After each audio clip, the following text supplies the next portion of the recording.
Today's episode is brought to you by Media for All, which was set up to help encourage more Black, Asian, and other ethnic talent into media, and to provide a support and mentoring network to ensure talent flourishes in the media industry that we all love. If you're looking for a mentor or would like to mentor young ethnic talent, check them out at mediaforall.org.uk, and it is all 100% free.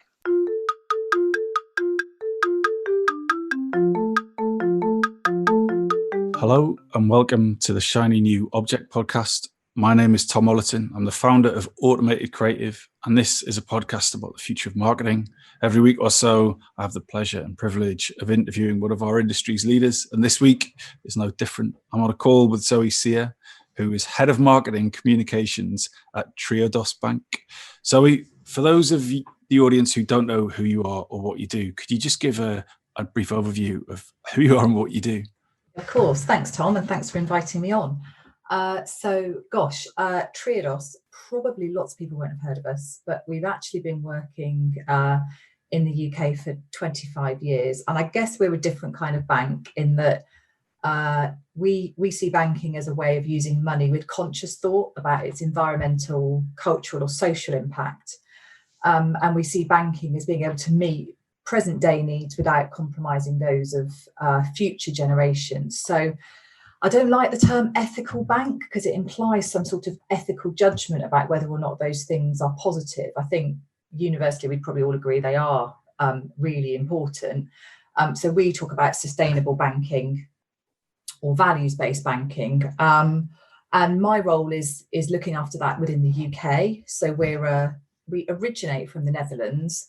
Confusingly, we've then got a Greek name, and that Greek name comes from, I think it's ancient Greek, Triodos, which means the threefold way, which means people and planet before profit, essentially. So I head up all of our marketing communications activity for the UK. That's all the stuff you'd kind of expect, whether it's PR, press office, media relations, all of our digital channels, our website. And also we do quite a lot of outreach work with partners, whether that's customers or aligned organizations. So pretty broad remit and interesting because it's both marketing and communications, which is a bit unique, isn't it, in the industry? You tend to specialize in one or the other.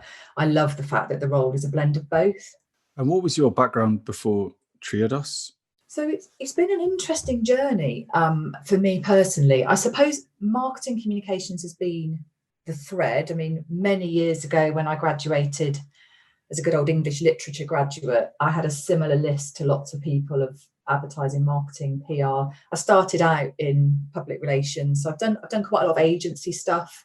But I guess the first 10 years of my career, I spent very corporate blue chip. So I worked for Lloyds Bank, as they were, PricewaterhouseCoopers, IBM. And then I stepped out of the corporate world about 14 years ago, set up my own agency. And then I've done sort of interesting. I've tended to go wherever I've got energy, and that could be having energy for. At one point, I did a stint with Clarks, the shoe people. I think a thread has always been communications. Really, if I'm honest, I had a sort of accidental fall into politics. So my role before Triodos, I was working with Bristol's first independent mayor, George Ferguson. So I think the themes of, as I said, communications, relationship building, good stakeholder management. I mean, I love the fact that my journey is not linear, and it's given me a great kind of mix of experience and a really great kind of network of different individuals from all different walks of life. And so in that very varied and interesting career, what has been your best investment of time, energy, or money? I would say it's almost been an accidental investment in relationships with people. I would say that probably pretty much every job I've had has come about because of an existing relationship or connection. And I think subconsciously, in a way, that I'm naturally quite interested in people and connecting with people. That hasn't felt like too much of an effort. But I would probably say I have worked at it in the sense that I didn't have, I had a regular state school education. I didn't have a kind of ready network that I see come from those that may have had a different education experience. I certainly wasn't born with a silver spoon in my mouth, but I've nurtured those relationships, and it means that now I've never had a problem. Actually, that's a lie. At the beginning of my career, I used to have a problem accepting I needed help or asking for help. I think one of the good things as you mature in your career is you just get over yourself in that way. And by nurturing those relationships, it means whenever I'm stuck or I hit a block, I've got, good people to reach out to act as a sounding board or offer advice. But it also means, if I think back to when I set Brandon Hill Communications up, which was back in, I think it was 2006, my business partner was my very first boss from 1996, who'd employed me as a PR graduate. And we'd kept in touch and fostered that relationship. Similarly, when I sort of fell into politics, I'd known George Ferguson for 20 years. I'd met him as a PR graduate out on a press call. I think it might have been a press call for the Bristol Foyer project. Bristol was digging up this old artifact site down on the water and finding, I don't know, old shoes and bits of bone. And I think I met George then at that press call and just, again, connected, kept in touch. So those relationships, and as I said, I don't know whether you can, if you're naturally curious about people, I don't know, I always often have a debate in my mind, can you learn that? Because I would say I'm not a fan. I'm not talking here about like professional networking. I have to say I tend to avoid that like the plague. I find it really inauthentic and quite transactional at its worst. So for me, it's a horror. If I turn up at an event, which obviously hasn't happened that much of late because we've been in lockdown, but I remember being greeted at the door of one event I went to, at an event in Bristol, and someone greeted me and was like, "Now, Zoe, welcome. Now, who's here that you haven't met before?" And for me, that's just like, oh no, I much prefer personal introductions through like-minded people I've either worked with or connected with. And I like to get a feel for someone's energy. I guess I tend to gravitate towards people who've got a similar energy to my own. So I would say that investing in, and I wouldn't say I didn't do that in a kind of Machiavellian with an ulterior motive way. For me, it was just quite natural. So people, I'd say, always make the difference. So who's on your team? Like I talk about Team Zoe. So who's on your team? Who are your supporters and allies? And the final thing I would add to that answer would be, I just think investing in saying what you say you're going to do when you say you're going to do it. It sounds really simple, but I just think it goes a really long way in terms of developing your career, building your reputation, and being recognised for being someone that gets stuff done. So apart from force networking or speed networking, what else have you become better at saying no to of late? I think I'm a person that struggles with the word no. And I really struggle when someone tells me I can't do something. I think you can always make a decision to choose not to do something, but I just hate the word no. That said, there is a time and a place for saying no. And I think in the last 5 years, I've got much better at, I've become quite obsessed with data and insight and what that tells us about what our customers or our prospects indeed want. So I think anything that I think as marketers, you can get really carried away with the ideas, the passion, the imagination.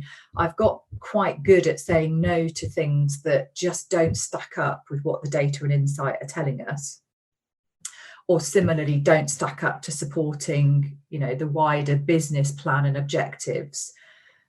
So that's been sort of a really useful learning. And I have a bit of a pet hate when, particularly if you're working in-house, you might have like internal customers or clients that will jump to telling you what they need rather than really, sharing the outcome they want and then allowing you some space to have a conversation about the best way of getting there. So, the classic thing where a client might come and say, I want a lead generation campaign, or I want an event, or I want this, or I want that. And there hasn't been the thinking and the application of kind of sensible data and insight to say, well, hang on a minute, is that the right way of tell me the outcome you want, and I'm not just going to embark on that activity without that conversation. And I think a good example that brings that to life was I had the good fortune, as part of my time in the Mayor's office, to be seconded into the company that was running Bristol's year as European Green Capital. And it was a fantastic brief to come up with a year-long programme of engagement and activities and inspiration for the whole of the city to encourage making sustainability mainstream. And I had quite a big board to manage. There were probably about, between 15 and 20 sector and sustainability leaders around the table. And we were talking about the launch event. And the brief for it ranged from engaging and inspiring the whole community, gaining national media coverage, setting a new benchmark for how sustainable the launch of a European Green Capital could be.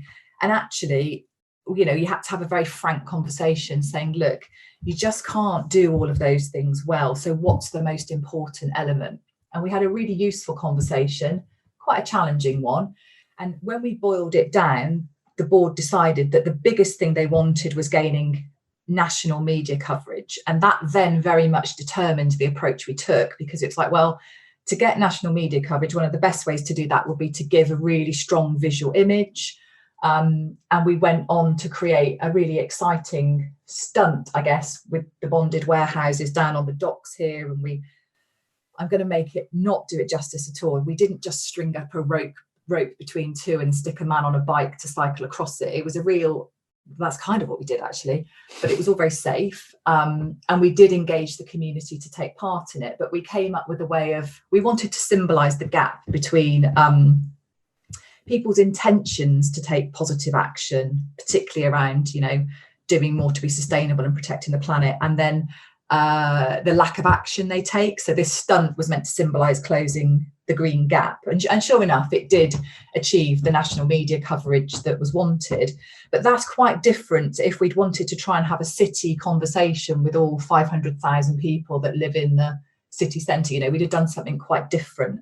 So I think I've got better at not agreeing to the outcome, interrogating the outcome rather than jumping to the solution. And I think on a personal level, I've got better at saying no to, this will sound weird, but social commitments that I just don't think are going to give me energy.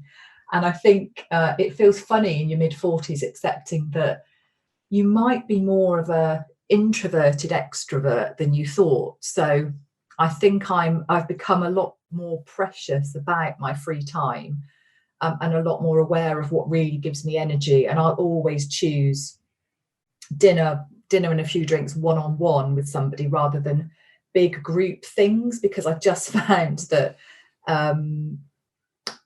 people make assumptions about people all the time. So people often think I'm a real extrovert because I love people. I'm a very sort of verbal communicator, but I do find it quite draining. So I've got good at saying no to the weeks where you look in your diary and just go, wow, I'm out every single evening. Obviously not an issue at the moment, Tom, but that's been another learning that I think has had a real benefit on my working life as well.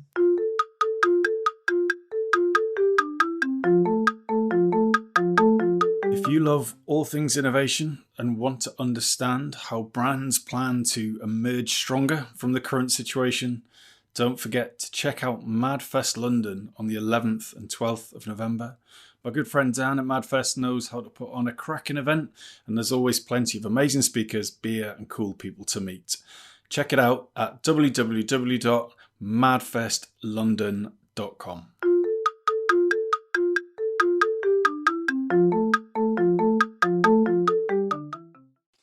So we're coming up to the halfway stage in the podcast now, and we're going to talk about your shiny new object, which is disrupting the market without big budgets. So I think it's pretty clear what that is, but it'd be great if you could tell the listeners to this podcast what you mean by that. So I think what I mean by that is I think there can be an assumption or an expectation that to raise awareness of your product or service, or to kind of have a really big impact, that's got to have a lot of money behind it. And I would say that in certain cases, that's a fair assumption to make, particularly if you're looking at the type of business that requires a lot of kind of capital expenditure up front, a lot of infrastructure. Certainly, I'd argue if you're going to set up a bank overnight, you probably need to be fairly well resourced. But I equally think that you can still disrupt the market without those big budgets. And I would say that based on experience in previous roles and sort of previous agency roles, but very much thinking about my current role and the fact that we have and we still do disrupt the market in terms of being a challenger bank, challenging the role of banking.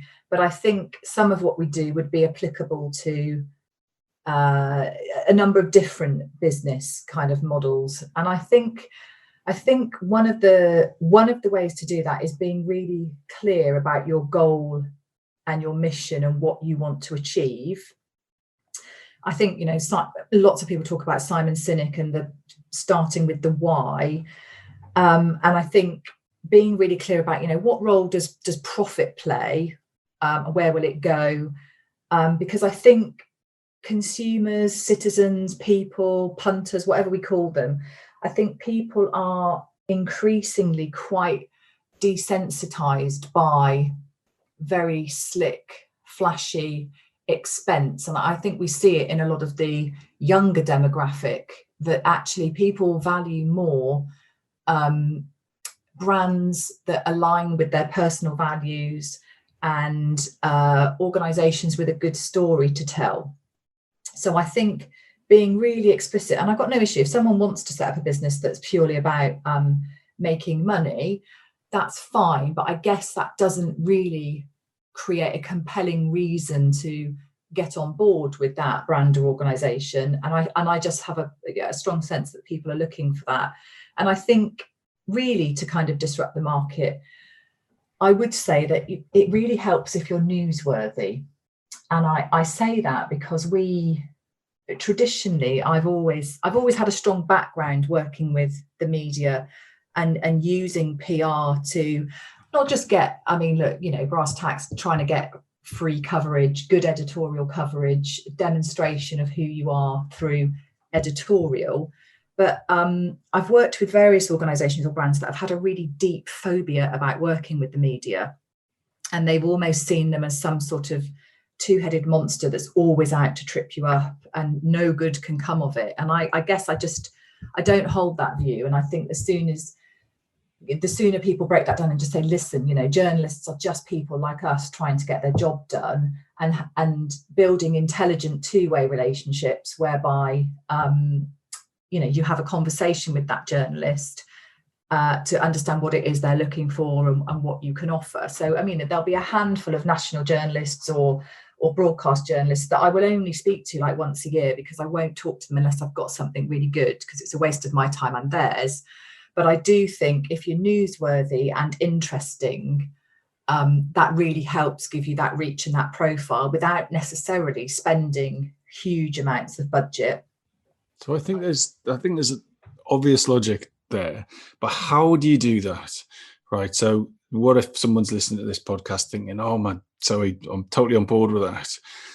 Being newsworthy, yes, makes sense. I guess get what that is, but how do you get your business or your marketing or your comms to be newsworthy? Because you've got this incredible diverse experience. So I think some of this would be second nature to you. So help someone understand what are the steps you can take to make sure that you do have that one thing a year to go to those key journalists. So I think sometimes it's about being brave, and it's about taking a different look at what you're doing and putting yourself in the shoes of a journalist. So if I go back to 2017, I'd been with Triodos for a year, and we were launching the personal current account, and we were going to charge a £3 a month fee. And I'll be honest, I was really nervous and skeptical and unclear how in a market that's saturated with free banking, how on earth were we going to like talk to journalists about this? And actually, we had very passionate belief internally that actually there's no such thing as free banking. Somebody else, normally those who can least afford it, pays. So we were really bold, and we led on the front foot with a really strong national campaign about, look, we're proud to charge £3 a month for our bank account, because guess what? There is no such thing as free banking. And I think, I'm not saying every business will have that opportunity, but it's taking a fresh look. So if you're thinking about who is your product or service going to benefit, what's it going to kind of give back, there are ways of using others to disrupt for you. So I guess what I mean by that is you use others, and I don't want to jump straight to kind of social media and influencers, but I do think that's been a really interesting development where brands, organizations, businesses using others to disrupt for them. I mean, obviously you've got to believe in what you're doing and be able to sell it, but I think using customers to amplify your story for you, your proposition, it's something we do because, you know, I don't have access to the budgets of the other big banks, but I'm hugely fortunate. I've got a customer base who are really loyal and willing to advocate. So I think any organization that's got people around them in that way that can advocate, it's a bit like reviews. Increasingly, consumers will want to see and read about someone else's experience before they make that decision themselves. So we use, at the moment, we're very fortunate to have some quite high profile customers, whether that's Lily Cole, Hugh Fearnley-Whittingstall, the actor Mark Rylance. And then we've got a whole load of just regular customers who are always willing, amazingly, to talk about publicly why they bank with us. So actually, you can use others to carry your story by sharing their own story as a way of disrupting the market, because people trust people. And we still see the biggest amount of business come from word of mouth referrals, which is great. It's actually quite challenging as a marketer to understand how you can drive that activity though.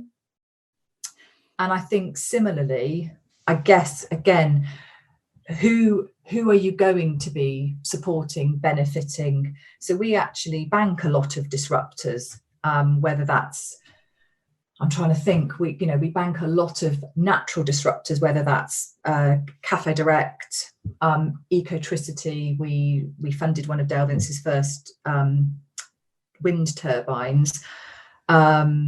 Yo Valley, I mean, Tim Mead, a massive disruptor of the market, who did it without big budgets, who did it with an absolute stubborn belief that when everybody told him 20 years ago he could never make money from organic farming, he was just like, no, I'm going to. So I think there is also a real kind of sheer bloody mindedness sometimes, and a real passion and commitment that says, I'm going to disrupt because my belief in this is just so strong. So we actually have that ability to be supporting disruptors at the same time. So I'd love to know a little bit more just about going back one step. You said it's a challenge as a marketer to drive that kind of organic advocacy. Yeah. And I guess if you're driving it, it's kind of not organic. How have you done that? Because there's one thing to having a series of messages that you put out there, but then there's also the product itself. Like if the product or the service isn't any good, then you're going to get the opposite of advocacy, aren't you? So I'm just kind of curious to know what, if you can share, what has worked in getting your famous champions and your everyday people, if you like, to do your storytelling for you. Many of our more high profile customers are people driven to have impact and make a difference and make a change. So actually there's a natural fit in amplifying each other. If I think about our wider customer base, so we've got just under 70,000 customers in the UK, and every year we hold an annual meeting where we invite our customers to come and talk to us. And a couple of years ago, there's always a lively Q&A as part of this meeting. And a couple of years ago, a customer stood up and in the Q&A said, look, we think you're doing great stuff. We're all proud to be customers, but what can we do to help you? And we said, well, one of the biggest things you can do is is help create a bigger community of people by introducing other people. And we have like really high NPS scores.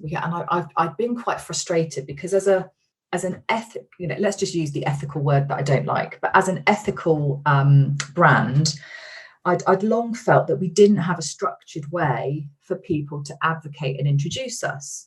And it's taken a long time to get comfortable, because I was like, gosh, banking has become a really monetized sector, and people really think that they're going to get something for nothing. So it's not uncommon to switch your current account and get 125 quid cash. And I think from a brand perspective, it was like, God, I was struggling to find a way we could do that and be authentic and appropriate. But I equally felt if we were going to maintain pace in the market, and actually, it's great having all of that goodwill, but it's less great if you can't harness it. And I suppose our plans to want to grow are linked to being able to have more impact. Because bluntly, the more people that support us or give us money, the more money we can lend out and have greater impact, whether that's socially, environmentally, or culturally. So we're not driven by just making profit. So what we did was, again, going back to the data, I had to work hard, particularly with group in the Netherlands, where Triodos is a much bigger bank there. They're one of the big four. So there's often a challenge with how do we raise brand awareness in the UK in a way that is not so easily understood, because they have that brand awareness in the Netherlands. And I said, look, I really want to explore. It's our 25th anniversary. We want to have even more impact over the next 25 years. How can we get comfortable with having like a refer a friend scheme? But all of the data and insight, going back to the point I made at the start, all of the data and insight says that even people who might naturally align to who we are as a bank, they need something. They need some kind of reward or thank you. And as I said, the best way of proving it, I said, so look, let's experiment. Let's just be prepared to experiment. Let's go out and do some research, which is what we did. And we talked to 3,000 customers and prospects and said, look, we understand this could be seen as a contentious move. We're a very ethical bank. Why do we need to incentivize people to do, quote, the right thing with their money? But we reached a place, and the insight was really interesting, because it told us there was many of our customers were happy to refer us without any kind of reward. But logic said to me, well, if that's the case, why aren't they doing it? So how do we create enough impetus for those existing customers to do something? And then what the insight told us was they would be energized to do something if someone else was going to benefit. So the scheme that we've just launched with our existing customers is, if you refer us to a friend, we actually make a £25 donation to a charity. And it's one of the charities that we either have a close affiliation with or they are a customer. And it's three. And we work with Friends of the Earth, RSPB, and the Soil Association. And from what I know about my customers, I know that works for them. And then for the new person being referred in, they get a £60 voucher to either Neil's Yard Remedies, very long-standing customer of the bank, or Ethical Superstore. So what we've done by testing that every step of the way, those sums involved are really relatively small from a kind of marketing acquisition perspective, but they're enough to tip, well, hopefully, fingers crossed, and drive behaviour change.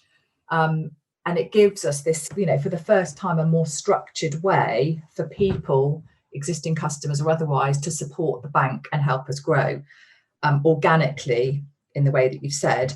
Because I can't ignore, there was no other way to square the circle that people like to hear about things from people they know, people they trust. So I think it will be interesting. It's really early days, but we were then able to we launched the scheme using existing customers. So Mark Rylance very kindly agreed to support the launch of that, as did a number of customers. We put a short film together.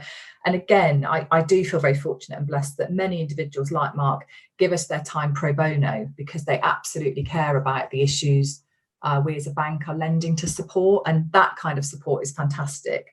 So I think, as I said, trying to close that gap between intention and action and being prepared to try things out that, as I said, it's taken quite a long time for the wider management of the group to get really comfortable. But now that we're starting to see it working, we're not seeing it compromise our brand or our brand position or what customers expect from us. I think people are getting it, and it's having impact.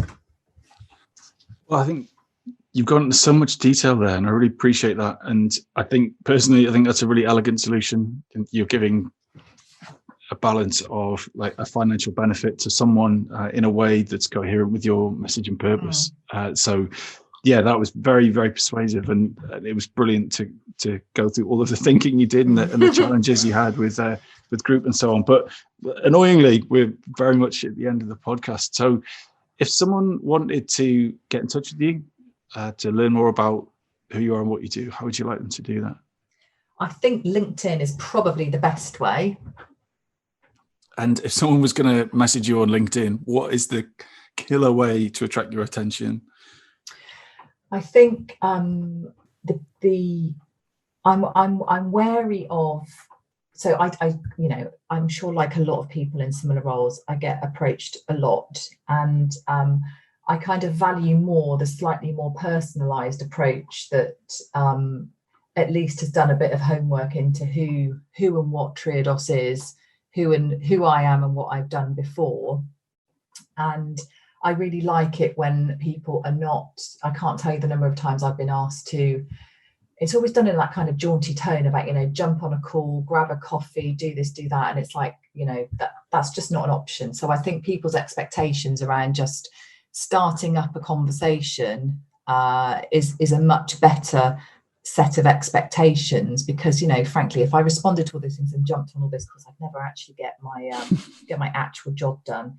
So I think and there's I can think of a handful, and I'll be candid, there's a handful of good connections, a few people I've hired from that way, because I think, this will sound a bit awful, but I think genuine, authentic people have a natural way of making themselves stand out from the crowd anyway.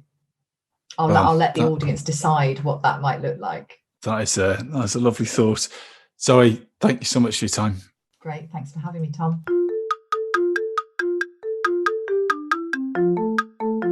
Hi. Just before you go, I'd really appreciate it if you could take the time to write a review of the Shiny New Object podcast on Apple Podcasts or iTunes, whatever it's called these days, or whichever podcast provider you use. We're an indie podcast, so it would go a long way for us if you could just share the word and give us a bit of a support on those channels. That would just be fantastic. If you haven't got time, that's also cool. And yeah, if you could tell your colleagues about the podcast, and also, if possible, don't forget to subscribe. And I'd love to hear your feedback. If you'd like to speak on the podcast or be a guest, or you think I'm asking the wrong questions, anything, I'd be super interested to hear what you think. So please email me at tom@automatedcreative.net. That's TOM at, I'm not going to bother spelling it. Anyway, you'll work it out.